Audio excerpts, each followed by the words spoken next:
each of those positions to values that correspond to or translate properly to those servos.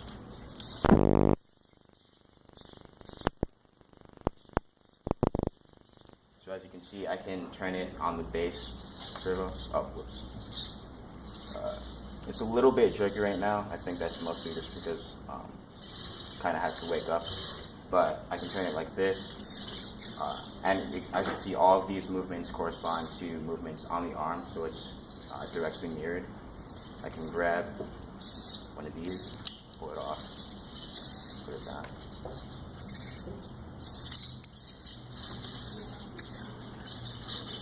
Sort of sticky. These servos are really powerful, so these white balls will kind of get crunched in between them. But as you can see, it's fairly easy to sort of grasp them. It's a little bit harder to actually let go of them, though.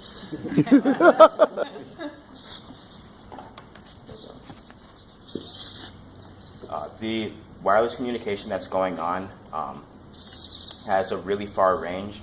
Depending on which model of wireless modules you have, it can go up to, the wireless communication can take place over several miles and through walls. This one's a little bit difficult. It's kind of stuck on that wire. I'm just going to leave it. So over here, these both of these sort of devices are using separate Arduino boards. That's how they're programmed. So you need entirely separate programs for each one. Over here is the input, obviously, and then over there is the output. So there are two different sort of brains for each device. So a lot of the issues that I had were visualizing how to go about mapping values to the servos because one, it's inverted, so then I have to sort of change my thinking around because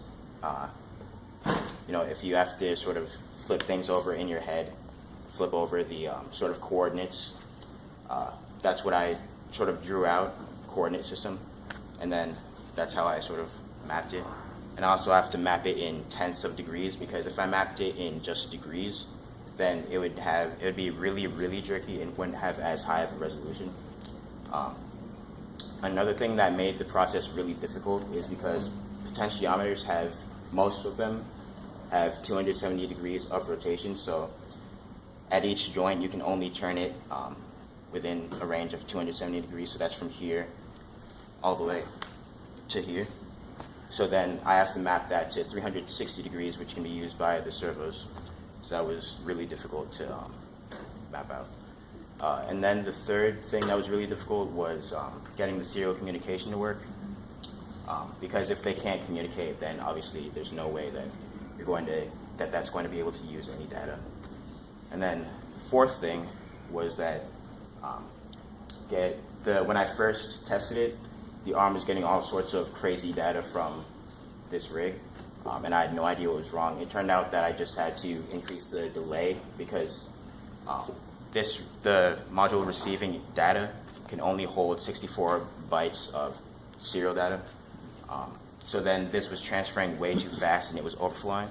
So I just increased the delay and it worked pretty well. So my idea for how this corresponds to real life is that it can be used for manufacturers.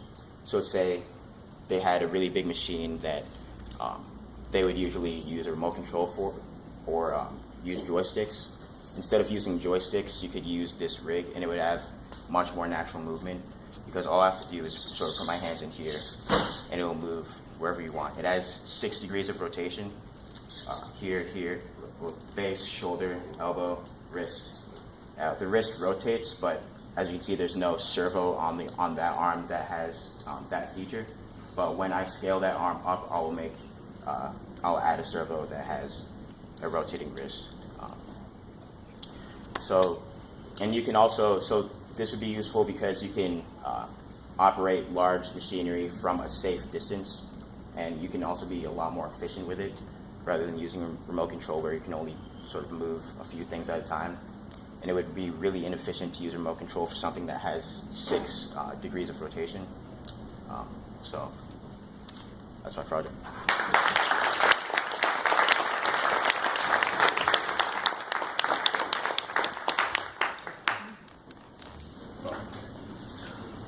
If you want to test drive it, you can. That's fine. Yeah, so and we'll have some time to be able to go up through the galleries and see the genomics projects and be able to see some of the projects here, and even be able to test out